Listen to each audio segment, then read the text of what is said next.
मध्य प्रदेश में एक दलित युवक ने सामंतियों के घर काम करने से इनकार किया, जुलूस निकाला गया। है खबर सही या फर्जी है? इटावा में जो हुआ ये फर्जी है या असली है? यह बनावटी है? अखिलेश यादव ने जबरदस्ती बना दिया क्या? ये कहानी फैब्रिकेटेड है या रियलिटी है? इल्जाम तो लगाए गए उन पे। नहीं, इल्जाम लगाए मतलब कथावाचक के साथ जो कुछ हुआ वो गलत, मतलब वो हुआ है या नहीं हुआ? हुआ है ना, तो बस सब तो साबित हो गया। अब हमको बताने की क्या जरूरत है? और आज पहली बार नहीं हुआ, अखिलेश यादव का गंगा जल से कुर्सी भी धोया गया, ये भी पहली बार नहीं हुआ है। और बाबू जगजीवन राम के साथ भी जो हुआ वो भी लोगों ने देखा है। और एक पगला बिहार का नेता है, क्या बोले, नामे नहीं लेंगे अब हम, वो ब्राह्मणवाद को गाली भी बक रहे थे और अब वकालत कर रहे हैं, अब तो कह रहे हैं आरक्षण खत्म कर दो।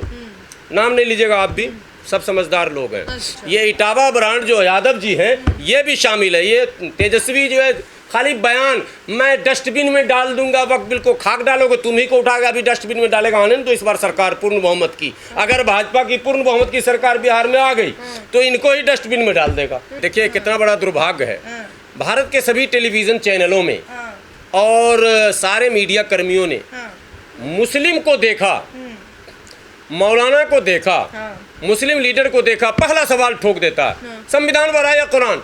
आपने सुना होगा, कई बार मेरा भी सामना हुआ टीवी चैनलों पर। मैं पूरी तरह से, पूरे जिम्मेदारी से और ताकत से इसको डिफाइन करता रहता हूँ कि देखो जी, भारत में संविधान बड़ा है, घर के अंदर हमारे धार्मिक मामलों में हमारा मार्गदर्शक कुरान है। वही संविधान हमें कुरान पढ़ने, कुरान पर चलने, नमाज पढ़ने, रोज़ा रखने की अनुमति और स्वतंत्रता देता है। अगर ये संविधान तुम खत्म कर दोगे तो हमारे भी ये धार्मिक जो कार्यक्रम हैं वो प्रभावित होंगे। और संविधान खत्म कर दोगे तो इटावा होगा। संविधान ये जो जिन शंकराचार्यों का आप जिक्र कर रहे हैं, उनके अतिरिक्त भी जो शंकराचार्य हैं, उनके अतिरिक्त भी जो धर्मगुरु हैं, उनके अतिरिक्त भी जो धर्म के ठेकेदार हैं, वो ये कहते सुने जा रहे हैं कि कथा का अधिकार केवल फलां को है, फलां का अधिकार केवल फलां को है, यहाँ तक के मनुस्मृति में जो व्यवस्था है वही मान्य है। तो संविधान, फिर संविधान, ये प्रश्न उठता है यहाँ कि अगर कोई मौलवी, मौलाना या भंते या पादरी अगर ये शब्द कह दे गलती से कि हमारा तो जो कुरान कह रहा वही हम मानेंगे। अभी कल बिहार में एक रैली हुई, वक्त बचाओ, जानते हैं सारे टीवी चैनलों में डिबेट क्या चलाया जा रहा कि शरिया लागू करना चाह रही है। अरे बेवकूफ़ मूर्ख, भारतीय संविधान में जो अधिकार हैं विरोध के, असहमति के, सरकार की गलत पॉलिसियों का विरोध करने का, हम उसके अनुसार ये कार्यक्रम कर रहे हैं। हम शरिया लागू करने की मांग ही नहीं कर, शरिया तो अपने ऊपर हम लागू करेंगे, दूसरों पर क्यों करेंगे?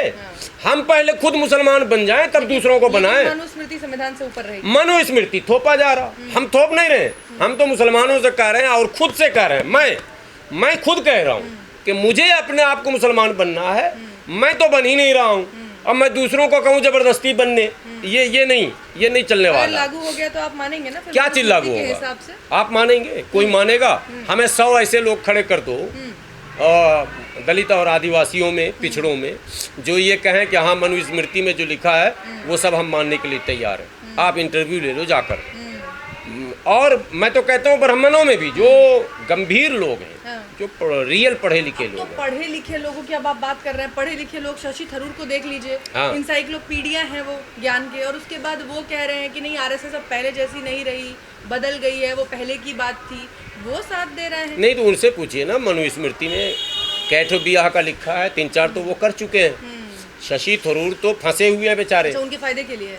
तो वो फायदे के लिए नहीं, वो तो ये देख रहे हैं कि ये सत्ता चूंकि अभी जिसके पास है, सत्ता का कमान जिसके पास है, वो मनुस्मृति को प्रोटेक्ट करने वाले लोग हैं, उसकी तरफदारी करने वाले लोग हैं। तो सत्ता का शरण जिसको चाहिए, शरण किसको चाहिए? शशि थरूर को चाहिए, नहीं तो जेल चले जाएंगे। अच्छा। शशि थरूर का 4 कांड है, आपको पता ही है। अच्छा। वो चारों कांड में शशि थरूर अपराधी हैं पूरी तरह से, मगर वो बचे इसलिए हैं कि वो शरण में हैं। तो वो शरणम गच्छामी वाला मसला यहाँ है। और ये सारे लोग चाहते हैं, जो फंसे लोग हैं, जो फंसे नहीं हैं, निर्विवाद हैं, वो सच बोल रहे हैं। और सच ये है कि भारत के नेचर में जो है वही भारत का संविधान है। मैं तो सलाम करता हूँ संविधान लिखने वालों को, मैं तो 10 बार सलाम करता हूँ कि उन्होंने नेचर को कलेक्ट कर लिया, उन्होंने नेचर को कलेक्ट किया। भारत के नेचर में, भारत के स्वभाव में जो बातें थी वो संविधान में लिखा, उन्होंने उसको समाहित किया, अलग अलग अनुच्छेदों में समाहित किया। ये महान लोग हैं, उनको सलाम करने का। मैं मनुस्मृति पर ज्यादा बोलूंगा तो मेरे पर मुसलमान होने का आरोप लग जाएगा। मैं केवल एक बात आज कह रहा हूँ, वो समझें, वो लोग जो इस व्यवस्था को स्वीकारते या नाकारते, उन दोनों के बीच का मामला है। हम तो नकारते हैं, हमारे पूर्वजों ने नकारा, तब तो हम इस्लाम की शरण में गए। तो हमसे आप ये क्यों पूछ रहे हैं? हम तो न कल स्वीकार किए थे, न आज स्वीकार करते हैं, न भविष्य में हमारे बच्चे स्वीकार करेंगे। अच्छा, आप ये मानते हैं कि बाबा साहेब ने भारतीय संविधान लिखा है? नहीं, कौन नहीं मानता वो इसी को तो बुला रहा हूँ। जो नहीं मानता उसी को तो ढूंढ रहा हूँ। बाबा साहब अम्बेडकर के नेतृत्व में, उनकी अध्यक्षता में संविधान सभा का गठन हुआ। संविधान सभा में जितने भी सदस्य थे, सबों की राय ली गई।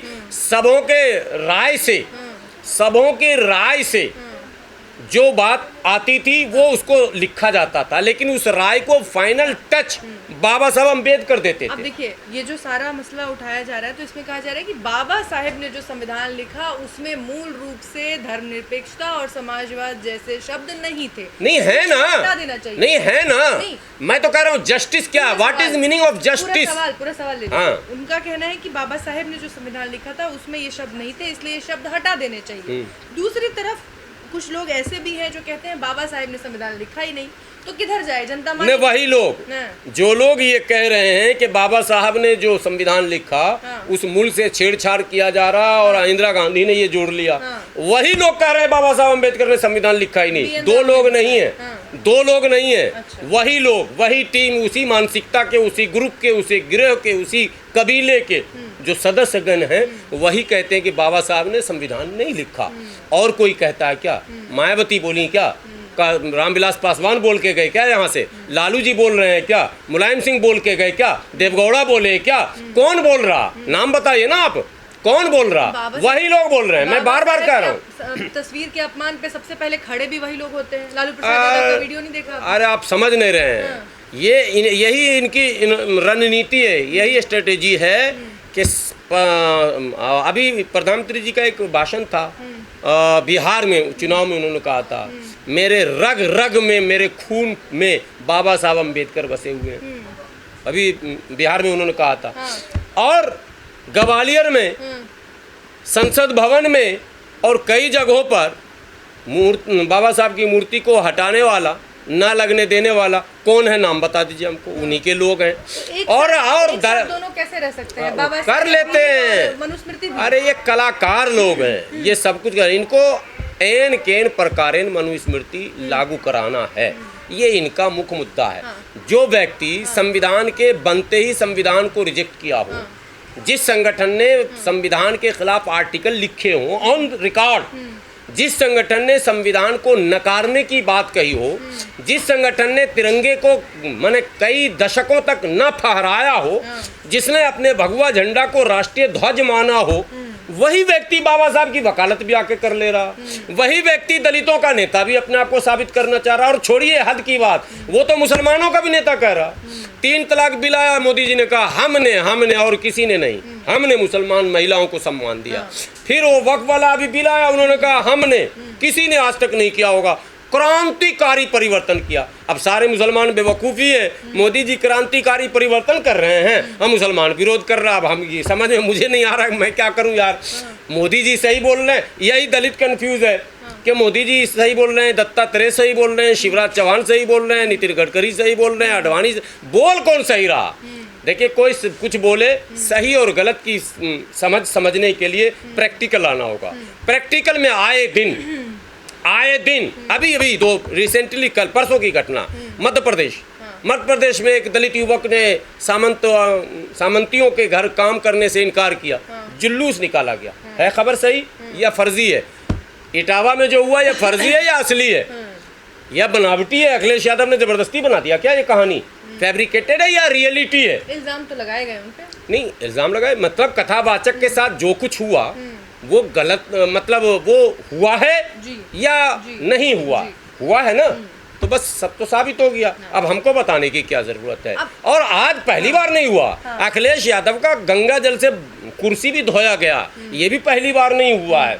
और बाबू जगजीवन राम के साथ भी जो हुआ वो भी लोगों ने देखा है। और एक पगला बिहार का नेता है, क्या बोले, नामे नहीं लेंगे अब हम, वो ब्राह्मणवाद को गाली भी बक रहे थे और अब वकालत कर रहे हैं, अब तो कह रहे हैं आरक्षण खत्म कर दो।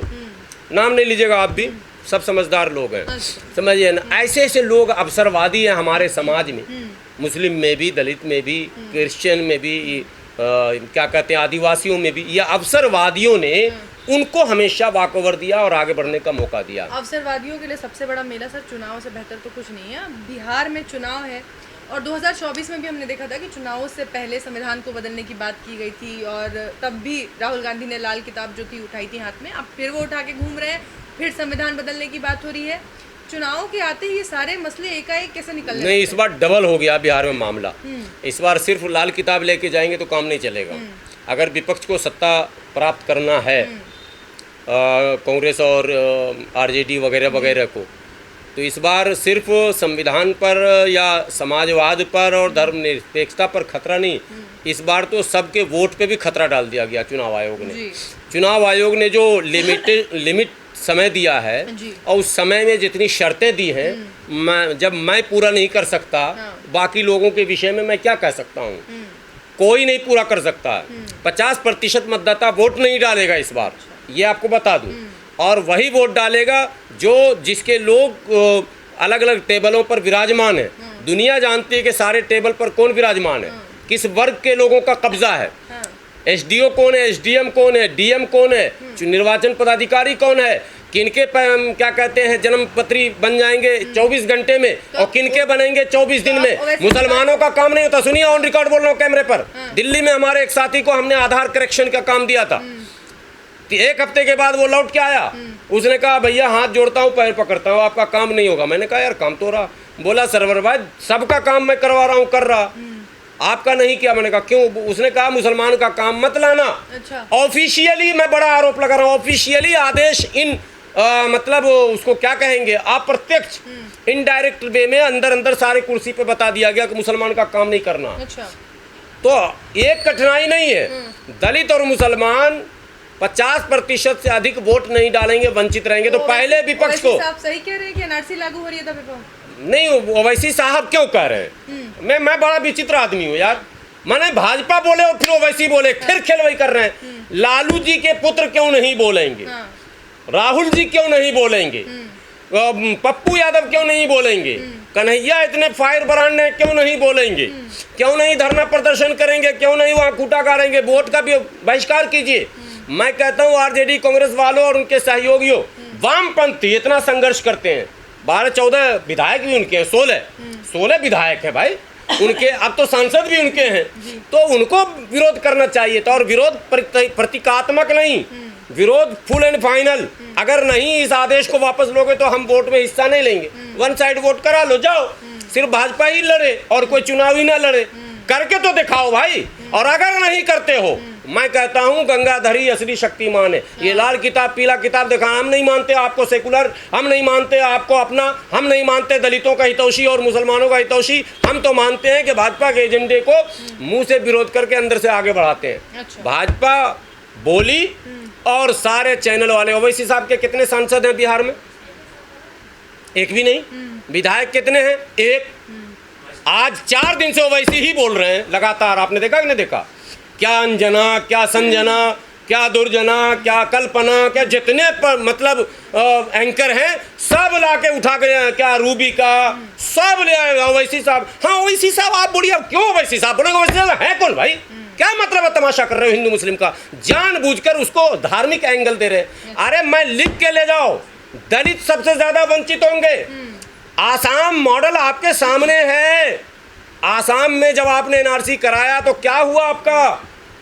14 लाख में कितने मुस्लिम थे, कितने हिंदू थे? आसाम में तो 50-50 आबादी भी है लगभग, फिर भी नहीं हुआ। बिहार में भी यही होगा। दलित और आदिवासियों को बर्बाद करने का ये प्रोग्राम है और इसमें ये एटा ब्रांड भी शामिल है, यानी यादव जी। मैं इटावा ब्रांड इनका नाम ही रख देता हूँ।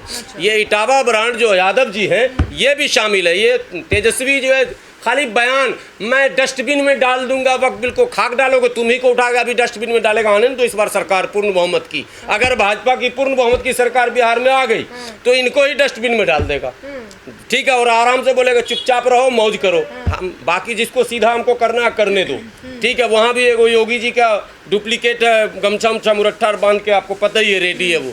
तो ये सब मसला है। मैं बिल्कुल अलग हूँ। मेरे व्यूवर कई बार, पता नहीं आप लोग भी देखते हो, कमेंट में लिखते हैं कहना क्या चाहते हो। अरे मैं कहना चाहता हूँ कि कोई भी इशू जो इंटरनेशनल और नेशनल है उसमें ओवैसी साहब ही बोलना चाहिए, वो लीडर है, लेकिन वो ही क्यों बोलते हैं, बाकी कोई क्यों नहीं बोल रहा।